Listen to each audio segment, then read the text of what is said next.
Today we will explore the top ways of firing up your metabolism with efficient, very overlooked ways that will build a very solid foundation for a strong metabolism.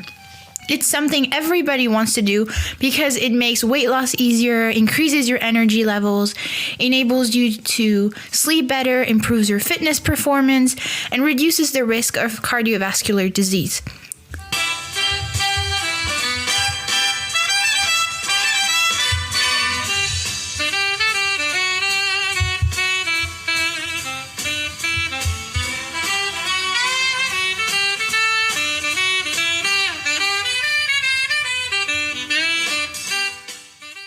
I'm Nova, and you're listening to the Supernova Shift podcast. We always start with some basic knowledge here, so I need to break down what exactly metabolism is to kill any misconceptions that you might have. Basically and shortly, metabolism is chemical reactions keeping us alive. It happens in our cells. Metabolism allows us and other organisms, any living organism, to grow, reproduce, maintain their structures, and respond to their environments. Where a lot of people get interested is that a slow metabolism is going to burn fewer calories, which means more gets stored as fat in the body. That's why some people have difficulty losing weight by just cutting calories. A fast metabolism, however, burns calories at a quicker rate, which explains why some people can eat a lot and not gain any extra pounds. So today we'll explore 15 different crucial things that you can do today to up your health naturally. The first one is something that I've learned recently.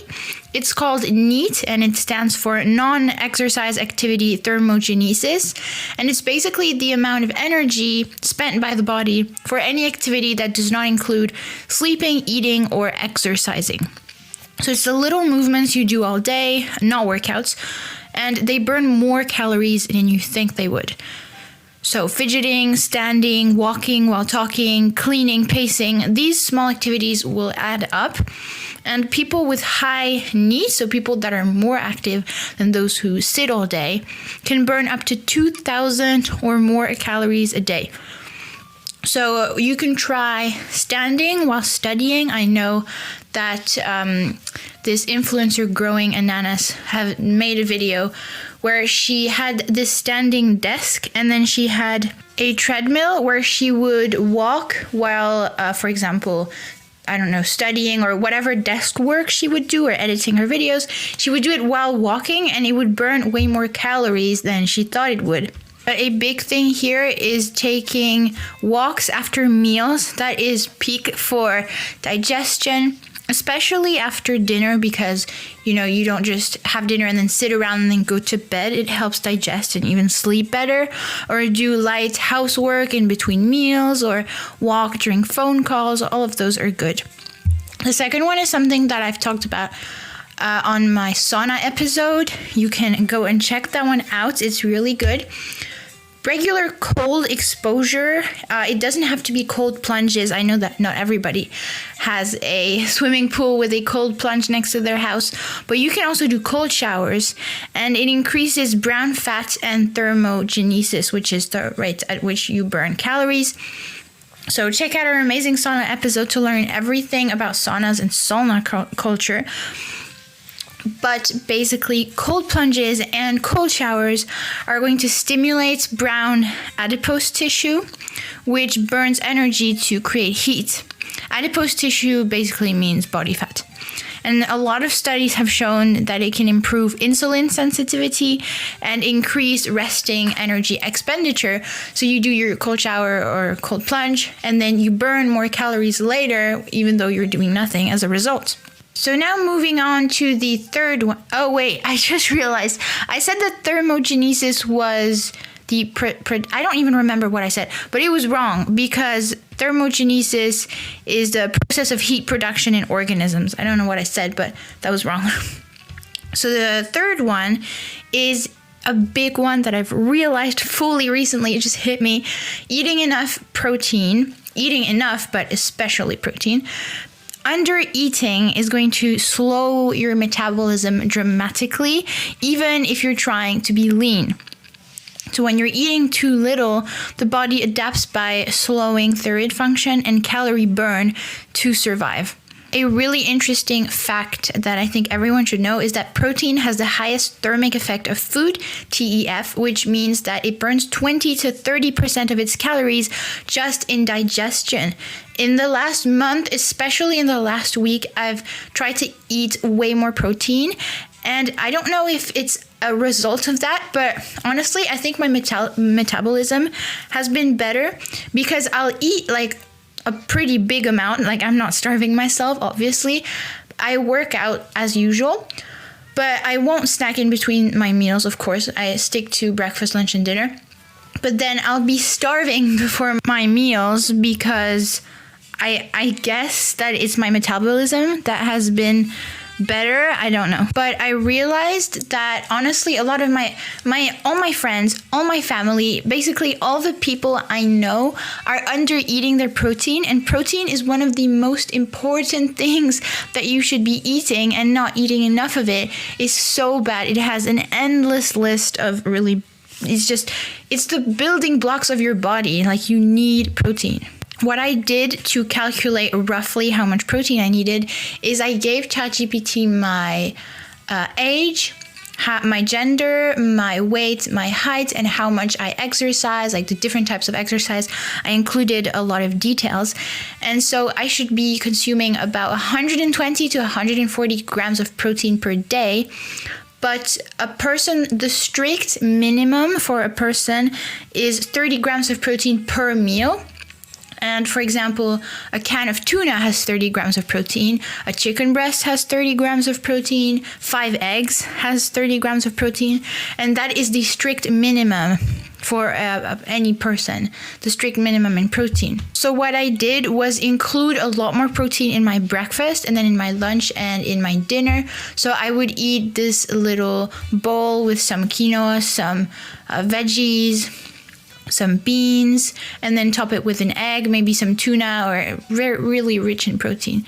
I might even do a full separate episode on this because it's so important, and I feel like a lot of people aren't taking their proper intake, and it's really influencing their health. But the fourth one is proper sleep timing, not just quantity, but when you sleep. It affects fat burning. So I know that a lot of people my age are going to sleep really late, but irregular or late night sleep suppresses melatonin and growth hormone, both needed for overnight fat burning. So going to bed before 11 p.m. helps regulate your cortisol and leptin, which are key hormones for weight and energy balance.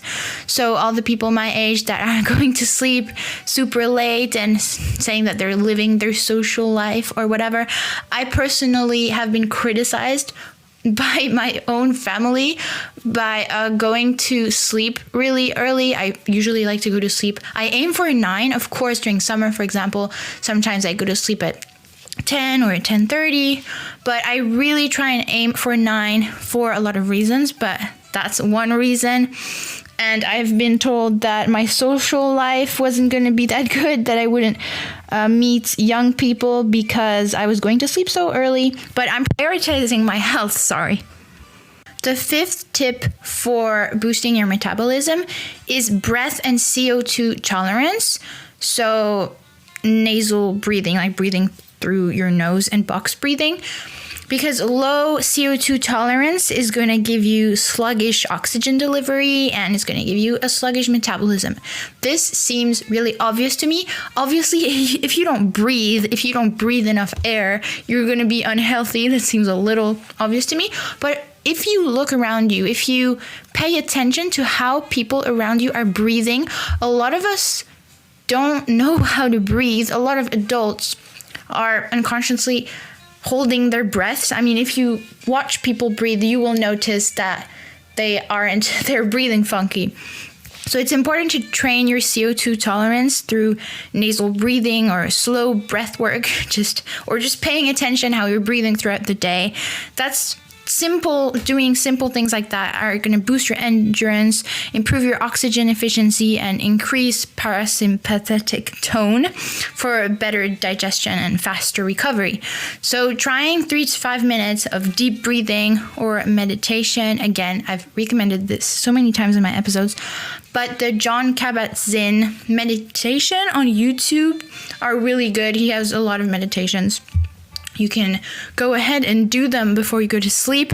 A lot of people don't want to do it because they have a bad misconception about meditation. But if you try it once, I promise you, or a few times, you'll become obsessed with it because you will see how good it is.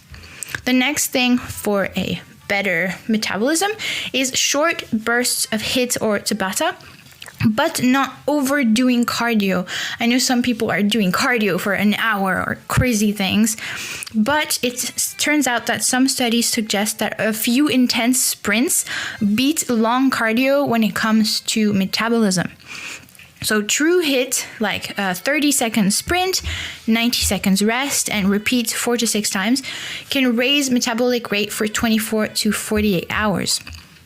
It also builds muscle, especially type 2 fibers that burn more calories.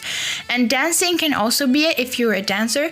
Or sometimes what I do is I put Just Dance on my TV.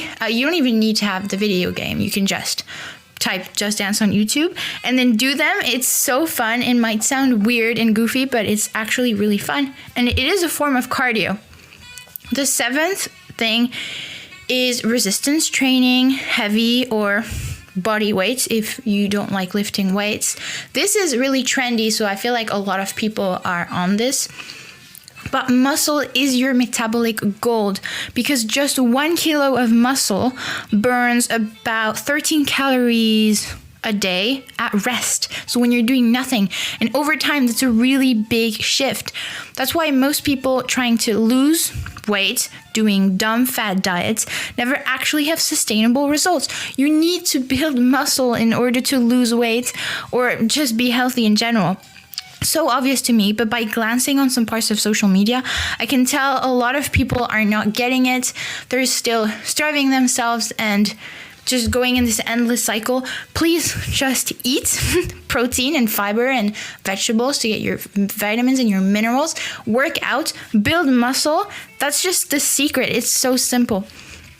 I mean, compound movements like lunges, pull-ups, push-ups, and planks help retain and build muscle, even if you have scoliosis like me. But be careful because I know that on social media, a lot of people are lifting weights and doing all those trendy movements, and some of them don't even know how to squat properly. So if you can seriously injure your knees if you don't know how to squat properly and you lift heavy weights. I think it's really important to either do it with your body weight if you have no idea what you're doing, or learn with a professional, or else you can really injure yourself. The 8th thing you can do to boost your metabolism easily is to eat thyroid-boosting nutrients that contain iodine, selenium, and zinc. Your thyroid is a small butterfly-shaped gland located at the front of your neck under your skin, and your thyroid is the thermostat of your metabolism. It controls temperature in your body. So you can feed it with iodine that you can find from seaweed, like nori or wakame, or iodized salt. You can also feed it with selenium from Brazil nuts. You just need to eat 1 or 2 a day. And zinc from pumpkin seeds, legumes, and tempeh, which is this soy product. These nutrients will help it keep it healthy and, of course, boost your metabolism. The next thing is maintaining regular meal times.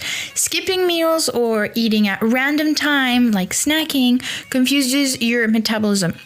Snacking is so normalized and popular now, but it's so harmful. Just everyone normalizes having snacks all the time. I'm French, and it's in our culture to eat 3 times a day at regular hours. We spend a lot of time eating, and it can confuse other cultures, especially Americans, I feel like.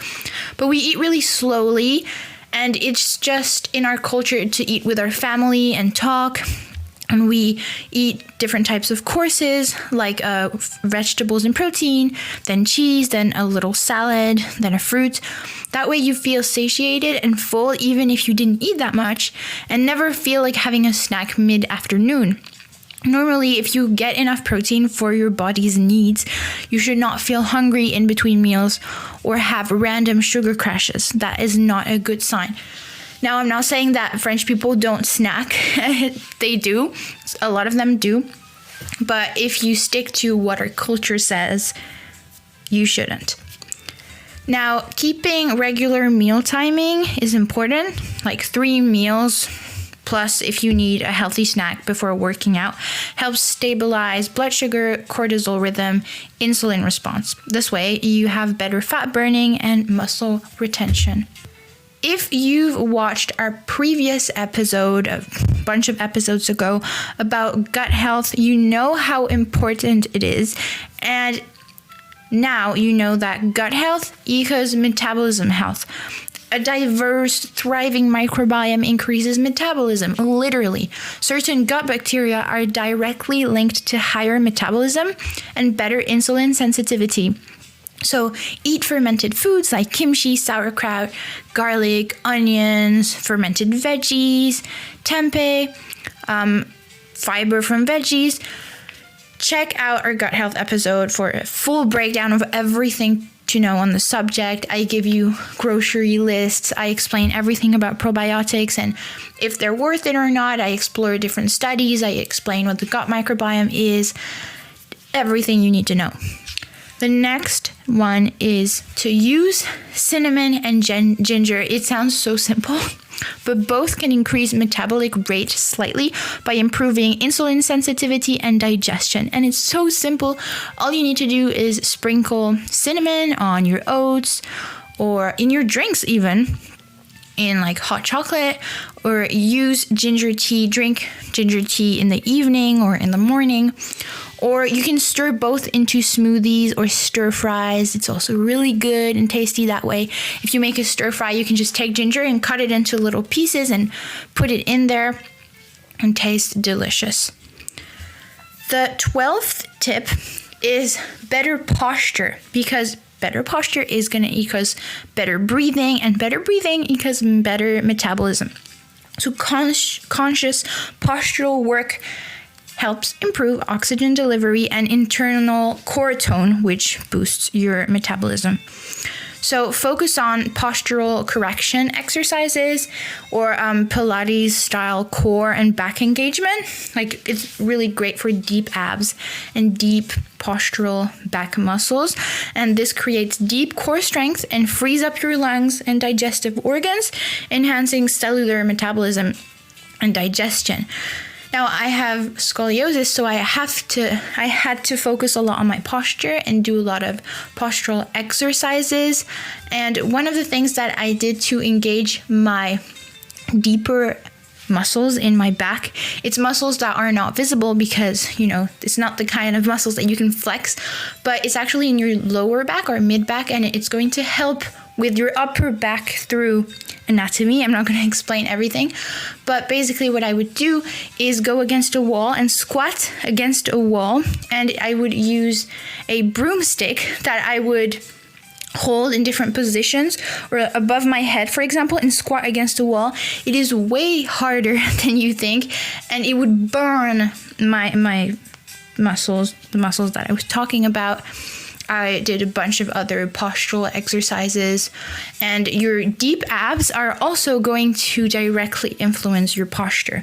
I really recommend you check out Strength Side. I think they have a bunch of videos on posture. They're a great channel.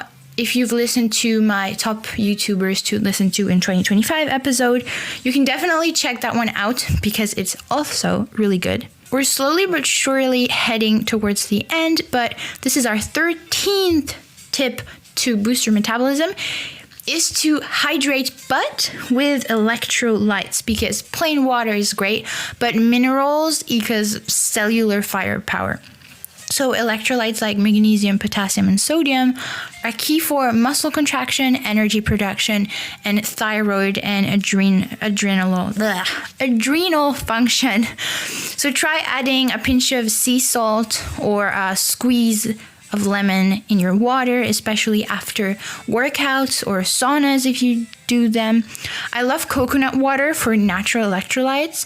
I wouldn't recommend buying those drinks that have, those electrolytes drinks because they could have added sugar or they're processed, so it's bad anyways, or artificial sweeteners or colors that are all bad for your gut if you've listened to the gut episode. So yeah, try and do it naturally with a pinch of salt, some lemon, or coconut water. The 14th thing is to prioritize tea over coffee. If you're a coffee lover, you don't have to stop, but if you don't really like coffee, then, or even if you like coffee, but you could incorporate drinking more tea, because green tea, especially matcha, you don't have to drink matcha just because it's trendy. You could drink any tea or just normal green tea, contains EGCG, which gently boosts fat oxidation. If you think matcha tastes absolutely disgusting, like me, there are literally hundreds of teas and herbal blends in the world you can try. I love green tea with rose and jasmine. It has so many health and beauty benefits, but white tea, black tea, green tea are all great, especially green tea. So drinking 1 or 2 cups a day between meals will sustain a metabolism boost without stressing your body like coffee, because coffee is really gonna disrupt your body and stress it. The 15th tip, we're almost at the end, is to cycle your carbs around your workouts. So eat most of your starchy carbs around training to support recovery and fat burning. If it's before a workout, you could eat moderate carbs for fuel, like oats, a banana, or sourdough bread. And after a workout, you could have something high protein and complex carbs. So complex carbs examples are sweet potatoes or tempeh. And whole grains, including whole pasta and whole rice, legumes, fruits, and starchy vegetables like potatoes, corn, beans, and squash. They're all great examples of complex carbohydrates. And on evening or rest days, you can have maybe more vegetables and less starch. But again, these are just rules of thumb. If you want to have pasta, just have pasta. This keeps your metabolism responsive and your muscle fed. This is the end of the podcast episode. I really hoped you enjoyed it, and I would love if you could share it with your family, with your friends, with anybody who needs it, so that you can share the love. Don't forget to check out my Instagram, the Supernova Shift podcast, and I'll see you in the next episode.